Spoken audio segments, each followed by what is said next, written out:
नमस्कार, मैं हूं संजय श्रीवास्तव और आप देख रहे हैं वीआईपी न्यूज। वीआईपी न्यूज के खास प्रोग्राम जनसदन में आप सभी का स्वागत है। 90 का दशक था, हम लोग पढ़ते थे। उत्तराखंड में बहुत बड़ा जन आंदोलन चलता था। आज दो अभी दो राज्य की मांग चलती थी। मातृ शक्तियां सड़कों पे होती थी और राज्य की मांग केवल इसलिए नहीं हो रही थी क्योंकि उन्हें अलग से राज्य चाहिए। राज्य की मांग इसलिए हो रही थी कि जो विकास थी वो राज्य के दूरदराज जगहों तक नहीं पहुंच रही थी। रोजगार के संसाधन नहीं थे, पलायन रुक नहीं रहा था। तो इन सब चीजों को लेकर के राज्य की मांग की गई। आंदोलन बहुत हुआ, बहुत नुकसान हुआ यहाँ के लोगों का। 2000 में राज्य बना। राज्य बनने के बाद ये उम्मीद जगी कि अब विकास भी आएगा, पलायन भी रुकेगा, रोजगार के संसाधन भी तलाशे जाएंगे। लेकिन हुआ क्या? आज की डेट में देखा जाए तो राजनेता नए नए पैदा हो रहे हैं। हाँ, नेताओं की संख्या जरूर बहुत बढ़ गई है। उत्तर प्रदेश में जो अपने आप को नेता नहीं कह सकते थे, आज महत्वपूर्ण पदों पे हैं। नेतागिरी आप कह सकते हैं कि बहुत बढ़ गई। और इन सब के साथ जो आसपास के जगह है वहां का माहौल भी आया। माहौल क्या आया ये आपको बताने की जरूरत इसलिए पड़ रही है क्योंकि यहाँ किसी ने उम्मीद नहीं किया था कि उत्तराखंड में मंत्री महोदय सड़क पे चढ़ के लड़ाई करेंगे और उत्तराखंड के मंत्री सामने खड़े रहेंगे और लड़ाई होगा और मुंह पीछे करके देखेंगे। अगर ये सब हो रहा है तो चर्चा का विषय बनता है और चर्चा बनता है तो इसलिए चर्चा में कौन कौन होना चाहिए ये भी आपको बता दें। भारतीय जनता पार्टी से सुनीता विद्यार्थी जी, सुनीता जी बहुत बहुत स्वागत है आपका। कांग्रेस से युवा मनोज फुलारा जी, मनोज जी बहुत बहुत स्वागत है। इन सब के साथ राज्य आंदोलन में अपनी महत्वपूर्ण भूमिका निभा चुके और राज्य बनने के बाद राज्य संवारने के लिए सबसे ज्यादा संघर्ष करने वाली पार्टी यूकेडी के प्रवक्ता हमारे साथ शांति प्रसाद भट्ट जी। शांति प्रसाद भट्ट जी बहुत बहुत स्वागत है। सबसे पहले हम आप ही के पास आएंगे। आप प्रखर वक्ता भी हैं और साथ में दर्द भी समझते हैं पहाड़ का, और उस पहाड़ के दर्द को तो सब समझता है, लेकिन जिस संघर्ष के साथ आप लोगों ने इस राज्य की मांग की और आज वह संघर्ष चल रहा है, तो दर्द की स्थिति क्या होगी आपसे अच्छा कोई नहीं बयां कर सकता। सर, काफी दिनों में देखने को कुछ दिनों से मिल रहा है, पहले एक मंत्री महोदय खुद सड़क पे बहियां चढ़ाते हैं और लड़ाई करते हैं, और आपने देखा होगा कि अभी कल ही एक वीडियो वायरल हुआ, उसमें मंत्री जी के सामने ही एक युवक की पिटाई की गई। क्या जब आप लोग राज्य का मांग कर रहे थे, क्या आपको उम्मीद थी जब आपका राज्य बनेगा, ठीक है विकास नहीं पहुंचा, रोजगार नहीं मिला, पलायन नहीं रुका, लेकिन क्या इस तरह की गुंडागर्दी, दहशत, इस तरह की बेइज्जती क्या यहाँ के लोगों को झेलनी पड़ी? क्या ये उम्मीद थी आप लोगों को? श्रीवास्तव जी, बहुत सही सवाल आपने किया है। देखिए, राज्य आंदोलन के दौर में आम जनमानस के मनोभाव में एक बात थी कि उत्तर प्रदेश एक विशालकाय प्रदेश है, पर्वतीय क्षेत्र में विकास नहीं पहुंच पा रहा है, हमारी बोली भाषा विकास पलायन इस पर काम नहीं हो पा रहा है, इसलिए अलग राज्य की जरूरत है। और इस मांग को लेकर सभी वर्गों ने एकमुठ और एकजुट होकर आंदोलन लड़ा, सादतें देखी, अपमान देखा, उसके बाद राज्य बना। राज्य बनने के बाद जिस परिकल्पना के लिए राज्य की लड़ाई लड़ी गई थी उसके ठीक विपरीत काम हुआ। हमने सोचा था हमको माफियाओं से मुक्ति मिलेगी, चाहे फिर वो शराब के हों चाहे खनन के हों। ठीक इसके विपरीत खनन माफिया, शराब माफिया हावी हो गए। पलायन रुकने की बात सोची थी, पलायन दुगना जारी हो गया क्योंकि विकास का पैसा भ्रष्टाचार की भेंट चढ़ गया। 1 करोड़ की सड़क 10 करोड़ में बनी, विकास के नाम पे कर्ज हमारे सिर पर थोपा गया। इन 23 वर्षों में यहाँ जनसंख्या विस्फोट करके उन 64 लाख लोगों के अधिकारों पर अतिक्रमण करवा दिया गया केवल वोट के लिए। ये विकास इन राष्ट्रीय पार्टियों ने उत्तराखंड का किया। अब इससे ज्यादा हद ये हो गई है, देवभूमि के भोले भाले सीधे लोग जो मानवीय मूल्यों में जीने के लिए तत्पर रहते हैं, जो भारत के संविधान पर विश्वास करते हैं, भारत की सल्तनत के इशारों पर काम करते हैं, ऐसे लोगों को अब सत्ताएं सड़कों पर पीटने लगी हैं। नौकरी करते हैं तो अंकिता हत्याकांड हो जाता है, बेटी समझौते नहीं करती तो मार दी जाती है। यदि कोई मंत्री को उनके कार्यों की गुणवत्ता बताता है तो मंत्री गुंडों की तरह सड़क पर उनको जूते चप्पल गाली गलौज करता हुआ दिखता है। मैं बात प्रेमचंद अग्रवाल की कर रहा हूँ। और हाल ही में अभी गणेश जोशी, वो भी एक मंत्री हैं, उनके गुर्गे सड़क पर एक ऐसे व्यक्ति को मार रहे हैं जो मानसिक रूप से थोड़ा कमजोर है। दुख की बात यह है, मंत्री जी को ऐसे व्यक्ति को हॉस्पिटल पहुंचाना चाहिए था, दया का भाव होना चाहिए था, मगर सड़क पे गुंडागर्दी भारतीय जनता पार्टी की संस्कृति बन गई है। लोकतंत्र में हमने ये कभी उम्मीद नहीं करी थी कि उत्तराखंड का मूल निवासी अपने ही घर में लज्जित होगा, अपमानित होगा, पिटेगा, नौकरी मांगेगा तो पुलिस के डंडों से उसका स्वागत होगा, सरेआम भ्रष्टाचार होगा, फिर वो चाहे नौकरी हो, वो चाहे संसाधन बेचने का मामला हो। ये ऐसी पीड़ा उत्तराखंड की है जो आज आम जनमानस ये समझ रहा है कि हमारे राज्य के अंदर हमारी स्थिति बहुत दयनीय हो गई है। जिनको हमने अपना रहनुमा समझा था वही दानवों का सब व्यवहार कर रहे हैं। अब अति हो गई, अब जनता के मुंह से आवाज निकल रही है। राष्ट्र के नाम पे हमने ठगों को, लुटेरों को, टुच्चों को, लुच्चों को सत्ता में दे दिया है। और एक कवि की बात वो सत्य हो रही है, चोर उचक्कों की करो कदर, ना जाने कौन किस राष्ट्रीय पार्टी में जाकर माननीय बन जाए और वहां के मूल निवासियों को लात घूसों से उनका स्वागत करे। ये स्थिति देवभूमि की है। आप सोच सकते हो, जहां मानवीय मूल्यों पर काम होना चाहिए था, जहां देव संस्कृति होनी चाहिए थी, वहां शराब, भांग, गुंडागर्दी इतनी बढ़ चुकी है कि इन 23 वर्षों में आम उत्तराखंडी कर्रा रहा है। नेता मस्त है, जनता पस्त है। इसे रोकने की जरूरत है। जनता समझेगी, मेरा विश्वास है। राज्य आंदोलन की तर्ज पर एक बार पुनः पूरा समाज एकमुठ और एकजुट होकर इन राष्ट्रीय पार्टियों के राष्ट्रीय दरिंदों को उत्तराखंड से बाहर निकालेंगे और उत्तराखंड को बचाएंगे। मैं लौटूंगा, एक आपने बड़ी अच्छी बात की, नशाखोरी की, उस पर भी चर्चा करेंगे। हमारे साथ सुनीता विद्यार्थी जी। सुनीता विद्यार्थी जी, आप टेक्नोक्रेट हैं, आप चाहती तो हमारी समझ से देश के किसी कोने में आपको अच्छी नौकरी मिल सकती थी। आप इस प्रदेश की सेवा करने के उद्देश्य, जैसा बातचीत से अक्सर डिबेट्स में भी झलकता है कि आप इतनी टैलेंटेड हैं और टैलेंटेड होने के बाद इस राज्य में अपनी सेवा देने के लिए आई और माध्यम भी आपने राजनीति चुना। और कहते हैं कि इस राज्य के निर्माण में मातृ शक्तियों का बड़ा महत्वपूर्ण योगदान रहा है। इन सब के साथ जिन मूल्यों को लेकर के, जिन उद्देश्यों को लेकर के इस राज्य का निर्माण हुआ था, ईमानदारी से बताइए, क्या आपको लगता है वो पूरा होता नजर आ रहा है? मैं कांग्रेस भाजपा की बात ही नहीं कर रहा हूं। आज मैं एक ऐसी शख्सियत से बात कर रहा हूं जो बहुत आगे इंडिया के किसी कोने में नौकरी कर सकता था, अपनी सेवा दे सकता था, लेकिन अपने टैलेंट को इस प्रदेश में केवल इसलिए देने आया क्योंकि वो इस प्रदेश की सेवा करना चाहता था। ऐसे भी ईमानदारी से मैं जानना चाहूंगा कि क्या वो उद्देश्य, वो मूल्य पूरे होते नजर आ रहे हैं? देखिए श्रीवास्तव जी, अभी आप सबको मैं चैनल के माध्यम से बता देना चाहती हूँ कि भारत का सर्वश्रेष्ठ इंस्टीट्यूशन IISc बेंगलुरु में मैं अभी भी जनसेवा के भाव से वहाँ पे जुड़ी हुई हूँ और अपने प्रदेश के लिए नियमित रूप से काम करती आ रही हूँ। और जो बड़े बड़े संस्थान है जैसे IIT कानपुर है, बॉम्बे है, अभी भी वहाँ पे एज अ सेंट्रल कोऑर्डिनेटर काम कर रही हूँ। और दूसरी बात, राजनीति में आने का जो मुख्य कारण आपने बताया, आपने बहुत सुंदर शब्दों में कहा कि यहाँ की मातृशक्ति जो है राष्ट्र निर्माण करती है। और जिस प्रकार से उन्होंने प्रदेश का निर्माण किया, तो वही भाव, क्योंकि मेरा बैकग्राउंड जो है वो इंजीनियरिंग है और इंजीनियर्स जो है वो निर्माण ही करते हैं। तो इस प्रोफेशन में, या जो हम लोग इसको एज अ प्रोफेशन भी सोचे राजनीति, तो भी उसमें हम लोग निर्माण की भावना से जुड़े हैं। और क्योंकि मैं एक ऐसे प्रतिष्ठित परिवार से आती हूँ जिन्होंने जनसंघ में जनसेवा करके इस प्रदेश और देश को बनाया, इस देश को स्वतंत्रता दिलाने में जिनका महत्वपूर्ण भूमिका रही। उसके बाद राज्य आंदोलनकारी भी मेरी सासू माँ रही और उन्होंने भी इस प्रदेश को बनाने के लिए तमाम वो सब कार्य किए जो यहाँ की मातृशक्ति हर जगह पे आंदोलनों के माध्यम से या जन जागृति के माध्यम से या प्रेरणा बनकर कर सकती थी। तो ये मेरे लिए बहुत सौभाग्य की बात है कि मैंने अपने 11 वर्ष इंजीनियरिंग के क्षेत्र में देने के बाद मैंने राजनीति इसलिए चुना क्योंकि मुझे लगा कि अब जनसेवा में हम लोग किस प्रकार से जो है देश के प्रति या प्रदेश के प्रति जो निर्माण की प्रगति की भावना है उसमें हम लोग जुड़ सकें और उस भाव से आगे लोगों की सेवा कर सकें।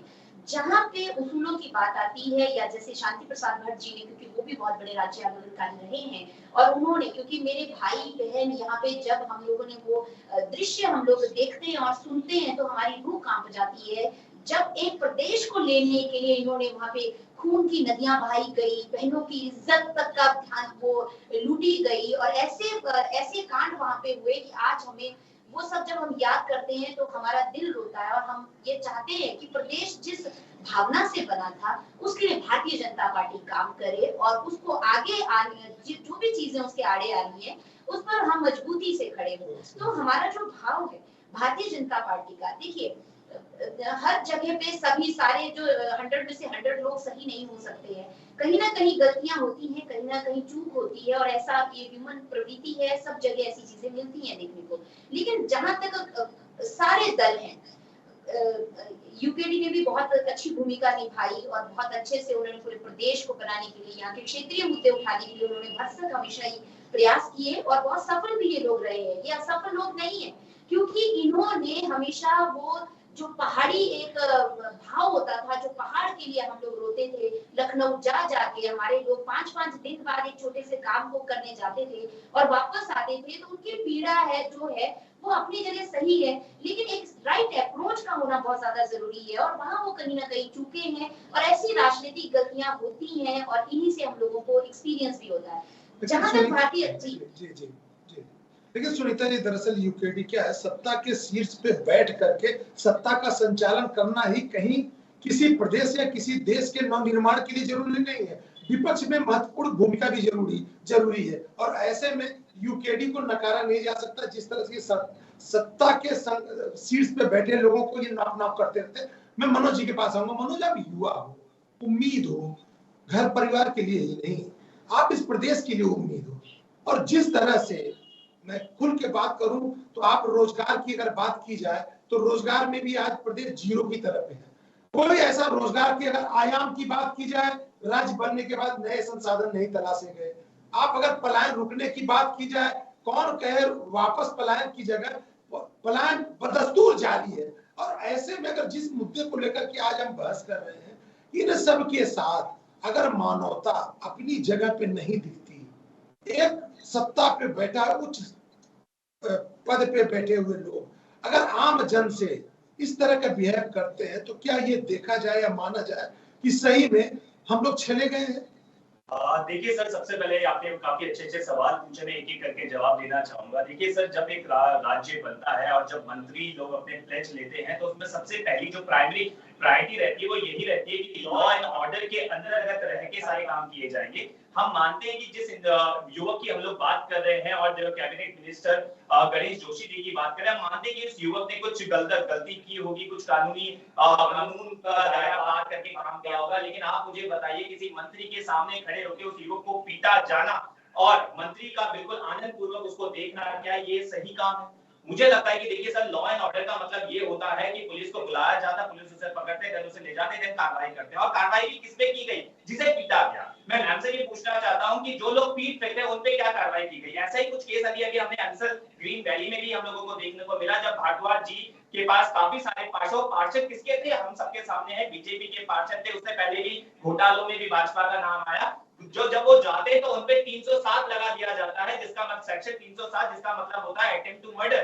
323 लगा दिया जाता है, 506 लगा दिया जाता है। और आज भी अगर आप मार्केट में जाएंगे तो आप देखेंगे कि वो एक बैनर लेके खड़े हैं जिसमें 6 लोगों की फोटो है। वो कह रहे हैं कि हमें इंसाफ दीजिए। तो दिस काइंड ऑफ गवर्नेंस हम लोगों को जरूरत है। गुड गवर्नेंस अगर इसे कहते हैं तो मुझे लगता है राज्य में कुछ हो ही नहीं रहा है। दूसरी चीज जब मैं आना चाहूंगा सर, देखिए मैं फैक्ट्स की बात करूंगा। रिसेंटली 2022 में एक डेटा रिलीज किया गया नेशनल क्राइम रिकॉर्ड ब्यूरो द्वारा, जिसमें ये कहा गया है कि पिछले 5 सालों में 5 ऐसे स्टेट्स हैं जिसमें उत्तर प्रदेश, मणिपुर, गोवा, पंजाब और उत्तराखंड की ये हालत है कि आज 256% से क्राइम इंसिडेंट बढ़ रहा है। और जब आपने स्टार्टिंग करी तो आपने महिलाओं की बात करी। मैम ने भी कहा कि महिला वो होती है जो प्रदेश को राष्ट्र बनाती है, विकसित बनाने का काम करती है। तो मैं बता देना चाहता हूं कि 79.2% जो क्राइम अगेंस्ट वुमेन है वो बढ़ चुका है उत्तराखंड में। तो आज उत्तराखंड की हालत ये हो गई है, युवा जब रास्ते में अपने हक के लिए लड़ाई लड़ता है तो आपने देखा कि लाठीचार्ज कर दिया जाता है। लेकिन जो क्राइम कर रहे हैं, देखिए सर, लॉ एंड ऑर्डर का मतलब ये होता है एक्शन लिया जाएगा, इन्वेस्टिगेशन किया जाएगा। ऐसा कुछ जो कर रहे हैं उनके खिलाफ नहीं देखने को मिल रहा। हाँ, जो रास्ते में अपनी बात रखना चाह रहे हैं, जिससे बात की जा रही है, उसके खिलाफ एफआईआर दर्ज कर देते हैं। लेकिन अगर पीटा गया और जो पीटने वाले थे कहते हैं कि यहाँ पे तो क्रॉस एफआईआर करनी चाहिए, लेकिन ऐसा कुछ देखने को नहीं मिला। तो मुझे लगता है कि जितने वादे 2017 में जब जनता ने इनको चुना तो कहते हैं आशा की एक किरण कि ये आएंगे तो विकास होगा, ये आएंगे तो बेरोजगारी हटेगी, माइग्रेशन हटेगा, माइग्रेशन इशू इतना बड़ा है। लेकिन किसी भी फील्ड में मैं चाहता हूं कि ऐसे कोई मुद्दे बता दीजिए, ऐसी कोई योजना बता दीजिए जिससे हमारी जनता को डायरेक्ट फायदा हुआ तो हम उस पे बात कर लेते हैं। तो these are some of the condition, these are some of the problems जो यहाँ की जनता को फेस करना पड़ रहा है।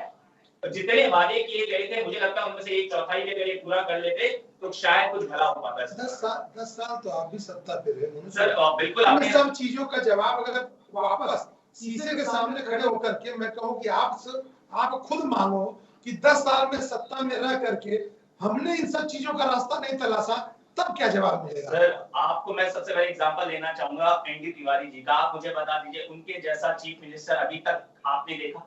दूसरा चीज मैं आना चाहूंगा हरीश रावत जी के कार्यकाल में आई सबसे ज्यादा नौकरी अगर आप देखेंगे तो हरीश रावत जी के कार पे ही मिली है। आप मुझे बता दीजिए अब तक, मैं आपको रीसेंट डेटा देता हूं सर, रीसेंट डेटा देना चाहता हूं। मैं आपको बताइए कि इनका मिशन मोड प्रधानमंत्री जी ने। एक मिनट, आप युवा हो और हमारी समझ से हम लोगों से ज्यादा आप आईटी के क्षेत्र में और दुनियादारी को समझने में हमसे ज्यादा स्पीड से आप समझ सकते हो। आप ये बताओ जरा, कोई नए संसाधन तलाशा आप लोगों ने? मैं दोनों पार्टियों की बात कर रहा हूं, कांग्रेस भाजपा दोनों। 2000 में राज्य बना, आज हम 2023 में खड़े हुए हैं और आज की डेट में आप जरा बताओ, शराब खनन ये जो 2-4 चीजें हैं अवैध जिसके साथ जुड़ जाता हो, उसको छोड़ करके कोई क्रिएटिव चीज निकाला आप लोगों ने? सर मैं आता हूं, देखिए किसी भी चीज को, किसी भी प्रदेश को अगर बढ़ाना होता तो आप ये तो मानेंगे कि रोजगार बढ़ना चाहिए, प्रोडक्टिविटी पे काम होना चाहिए, प्रोडक्शन पे काम होना चाहिए, कैपिटल इन्वेस्टमेंट में काम होना चाहिए और ऐसी जगह इन्वेस्ट करना चाहिए जहां पे कहीं ना कहीं रोजगार बढ़े। सही कह रहा हूं? आप अगर आप सिडकुल चले जाइए, आप सेला कोई चले जाइए, जितनी भी कंपनी बसाई गई है, किसके थ्रू बसाई गई है, वो आपके और हमारे सामने। आप मुझे बता दीजिए कि इस सरकार ने production, productivity, capital investment, even ये जो एजुकेशन सिस्टम की बात करते हैं जिसमें हैंड्स ऑन करने की बात होती है, वो भी नहीं है। इवन शिक्षक नहीं है स्कूल में, तो ये बात करते हैं स्मार्ट सिटी की, ये बात करते हैं अटल। फिर वही बात मैं वही क्वेश्चन करूंगा, भैया 10 साल आपने शिक्षक क्यों नहीं रहे, टीचर क्यों नहीं रहे, डॉक्टर क्यों नहीं रहे? आज पूरे प्रदेश में कार्डियोलॉजिस्ट है। मैं लौटूंगा आपके पास। संदीप भैया, कहीं ऐसा तो नहीं दोनों पूरे प्रदेश, दोनों पार्टियां, पूरे प्रदेश के लोगों को एक बार लड्डू ये खिला रहे हैं, एक बार लड्डू ये खिला रहे हैं और हम लोग खाते चले जा रहे हैं, हमें केवल ये मालूम है कि सुधार होगा और ये लॉलीपॉप दिए चले जा रहे हैं? देखिए आपने बहुत सही सवाल किया है। हमें दुख कहाँ होता है? मेरा छोटा भाई है, कांग्रेस का अच्छा प्रवक्ता है, मगर डाटा के बगैर अगर इस उम्र में भक्ति छा गई, सोचिए बड़ी उम्र में क्या हाल होगा इसका। आप हरीश रावत जी के शासनकाल में पीसीएस भर्ती में सरेआम घोटाला हुआ, जो मुख्यमंत्री अपने सरकार बचाने के लिए सरेआम बोलियां विधायकों की बोल रहा हूँ, ऐसी बातों को बड़ी सफाई से बात छुपाकर जय जयकार कर रहे हैं। एनडी तिवारी के समय पर कोई दो राय नहीं है, फैक्ट्रियां आई, मगर आज उनकी स्थितियां क्या है? सारी बंद हो गई, पैकेजिंग चल रही है। 5,000 से 7,000 रुपए में दिहाड़ी के मजदूर बनाए जा रहे हैं, वो भी उत्तराखंड के मूल निवासी नहीं। मेरा कहने का मतलब है, सवाल आरोप लगाना विषय नहीं है, विषय ये है कि उत्तराखंड के संसाधनों पे कौन बैठा हुआ है। अगर आप खनन पे देखें तो बाहर वाले, शराब पे देखें तो बाहर वाले, उत्तराखंड के जितने संसाधन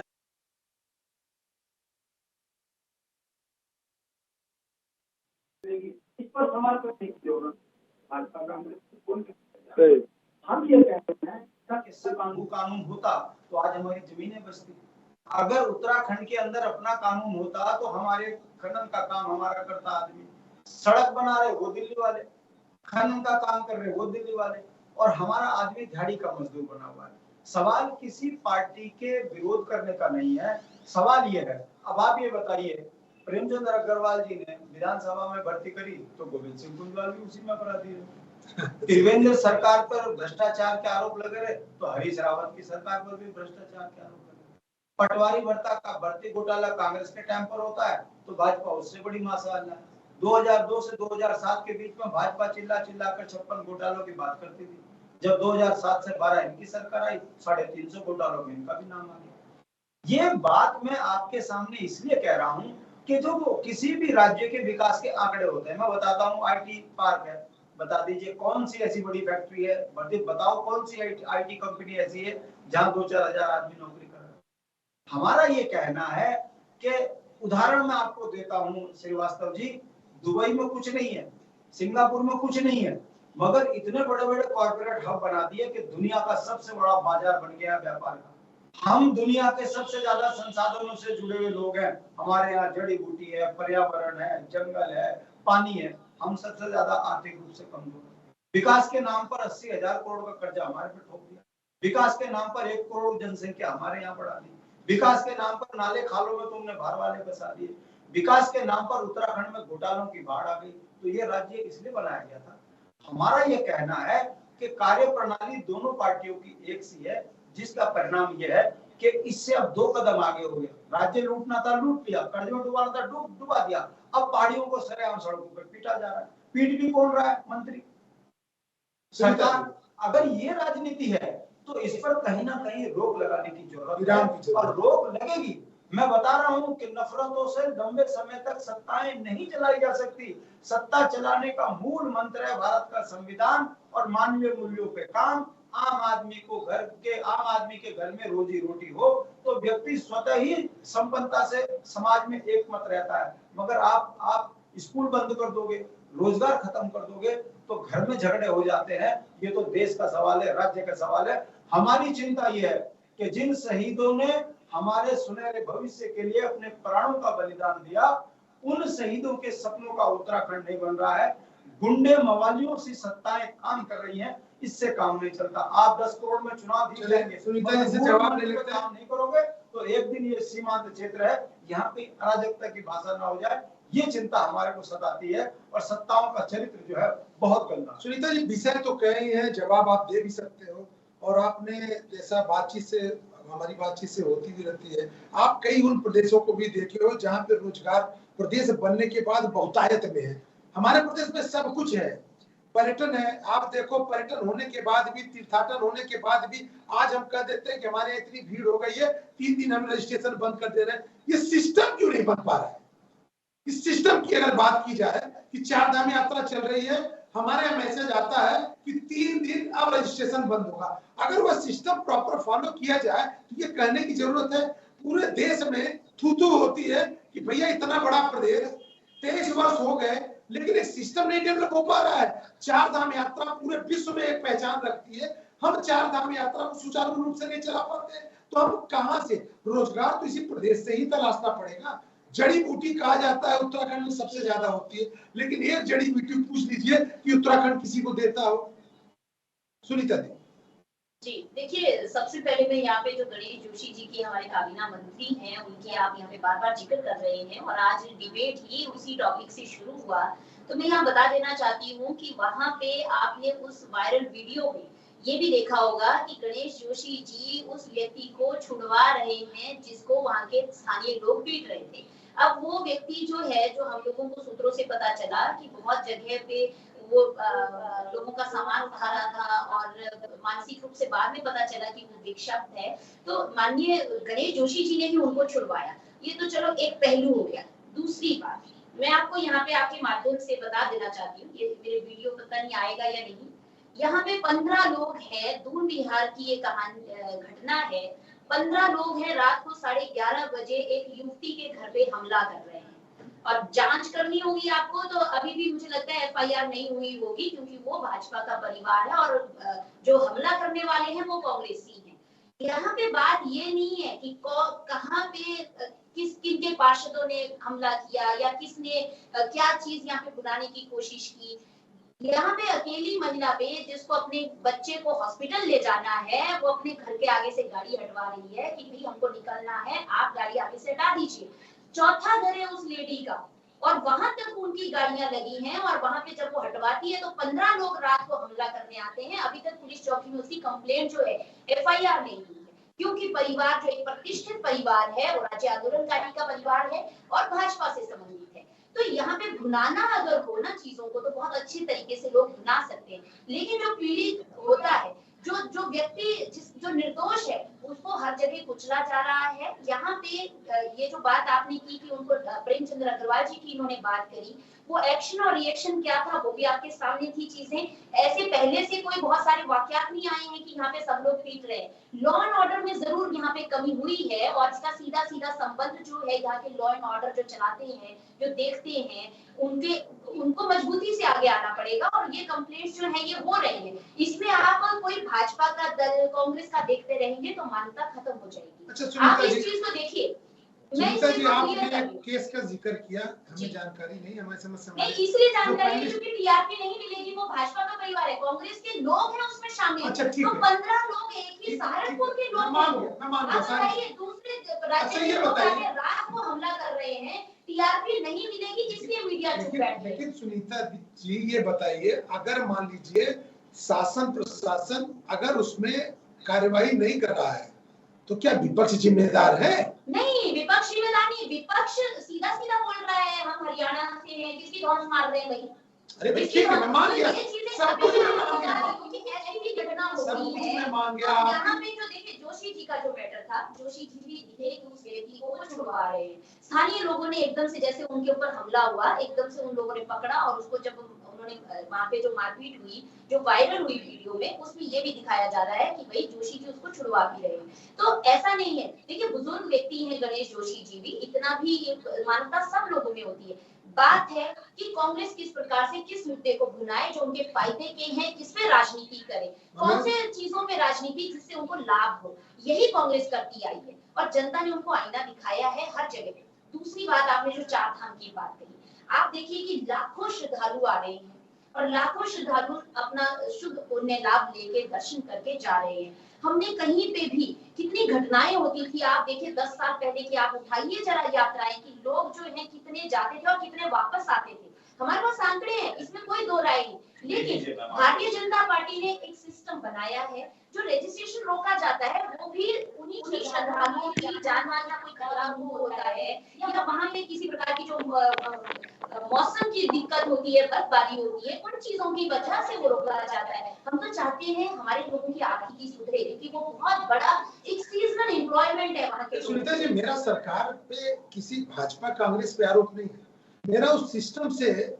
पूछना है कि जो सिस्टम हमारे मुख्य धारा पे बैठ के या चल के हमारे महत्वपूर्ण विषयों को उठा नहीं पा रहा है और उसको सुव्यवस्थित नहीं कर पा रहा है।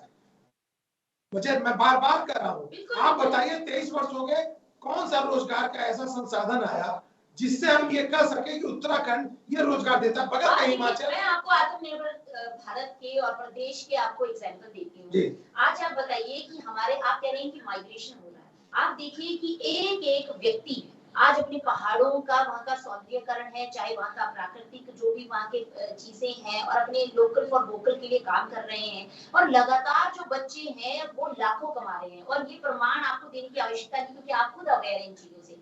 दूसरी बात, स्वरोजगार में भारतीय जनता पार्टी ने किस तरीके से जो इनिशिएटिव लिया वो एक बूम है, वो रेवोल्यूशनरी चेंज है। और जैसे जैसे हम देखिए, पहले हमारे पास नोकिया हुआ करता था, आज हमारे पास 3-3 एप्पल के फोन है और कैपिटल इनकम कैसे बढ़ रही है, किस तरीके से हम लोग जो है एक इकोनॉमिक स्टैंडर्ड को फॉलो अप कर रहे हैं और एक जगह पे अपने आप को व्यवस्थित कर रहे हैं। इससे पता चलता है कि हमारा प्रदेश संपन्नता की ओर है और संपूर्ण करने जा रहा है अपने उस प्रगति के पथ को, जहाँ पे उसको जिस लक्ष्य तक पहुंचना है। कहीं पे कमियां रहती हैं, ऐसा नहीं है कि 100% सब काम हो रहा है, लेकिन जहाँ पे कमियां हैं वहाँ पे हम सुधार कर रहे हैं और आगे बढ़ रहे हैं। चलिए लौटूंगा शांति प्रसाद जी के पास। मनोज, कई आरोप आपके ऊपर लगे सर। देखिए, सबसे पहले तो मैं मैम का जवाब देना चाहूंगा। जिस इंसिडेंट की मैम ने बात करी, देखिए सरकार आपकी है, सत्ता आपकी है, वो भी लोग बीजेपी की, तो एक्शन ले लीजिए। दूसरी चीज मैं ये कहना चाहता हूँ, मैम ने कहा कि वो उनकी मदद कर रहे थे, मैं कह रहा हूँ ऐसी कौन सी परिस्थिति थी कि वो अपना मुंह बंद करके वहां पे खड़े थे?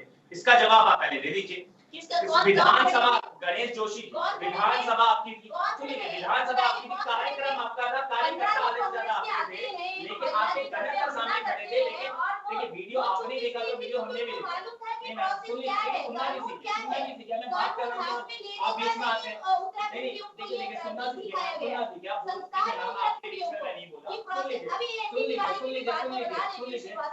लीजिए, आप जब अपनी बात सकता आपकी यही तो एक्शन इसलिए नहीं लिया गया क्योंकि लॉ ऑर्डर कुछ नहीं है, लॉ ऑर्डर खतरे में चल रहा है सर। यही तो दिक्कत है, ये कहते हैं एक एक्शन को ले नहीं पाए, जब इन्हें पता है इनकी सरकार है, एक्शन लीजिए यार, लॉ ऑर्डर का काम ही तो ये है, प्राइमरी आप क्या कर रहे हैं? जनता आपको मैंडेट क्यों दे रही है? ताकि आप जनता के लिए काम के लिए, जन कल्याण के लिए काम करिए।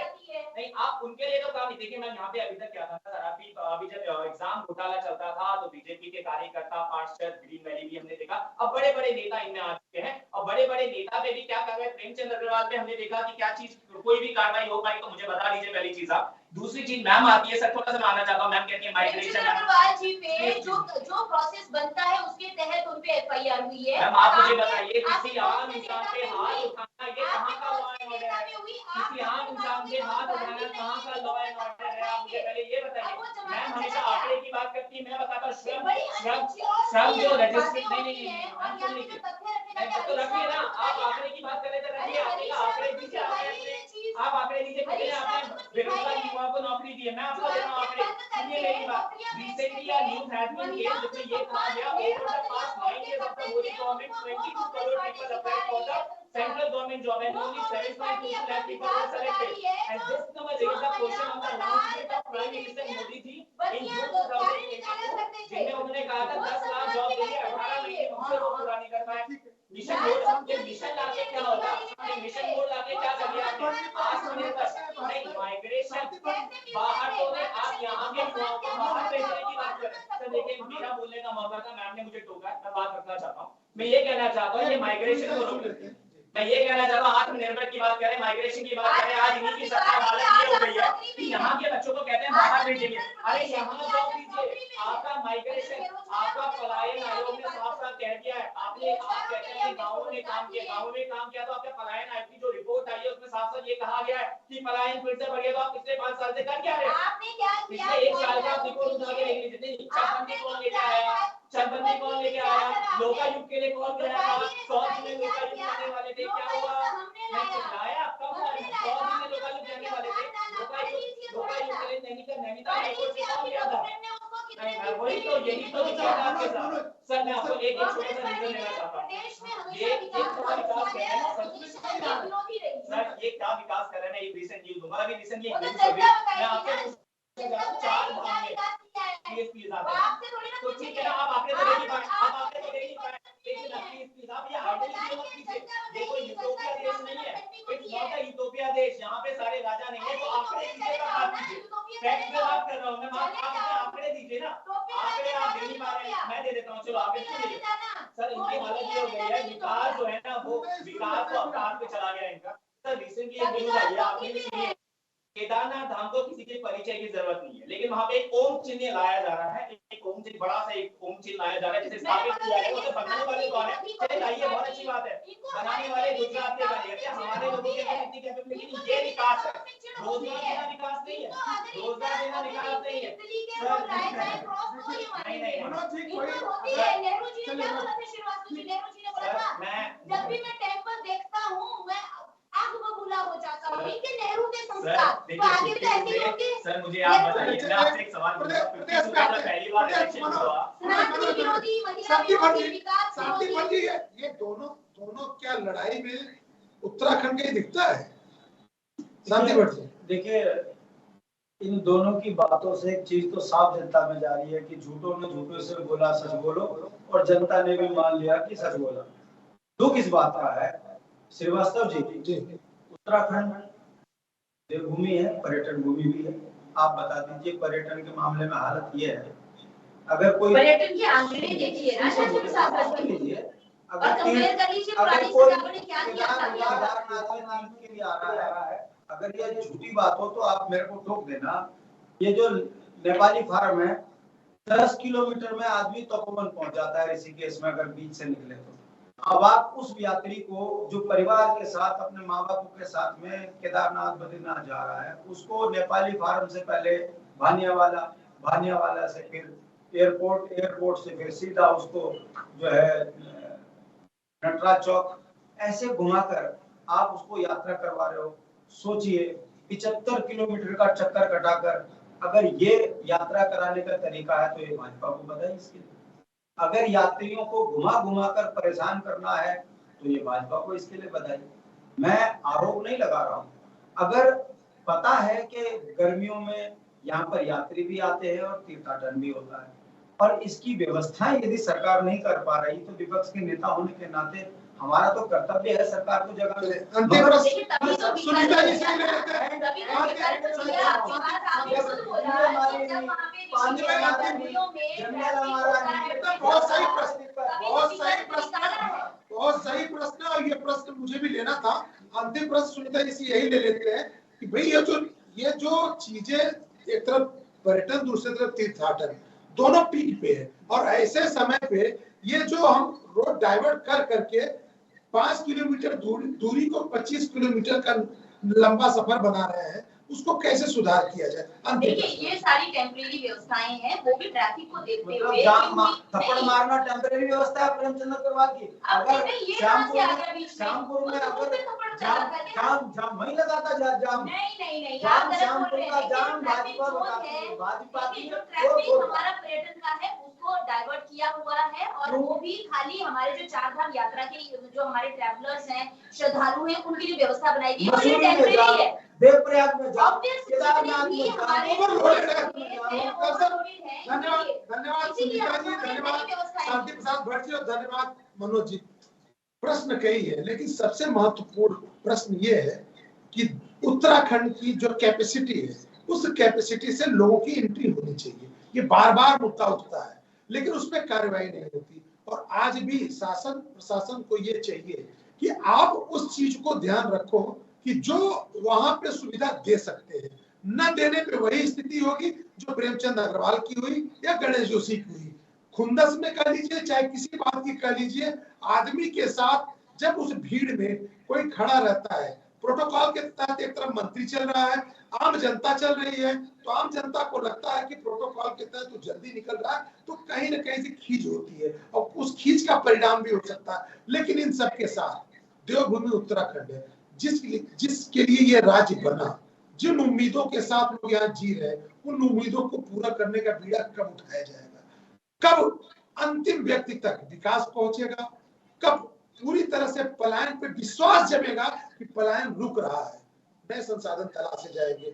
हमारी समझ से वह दिन देखना होगा, और कब तक वह दिन आएगा, उस उम्मीद के साथ धन्यवाद। देखते रहिए वीआईपी न्यूज़।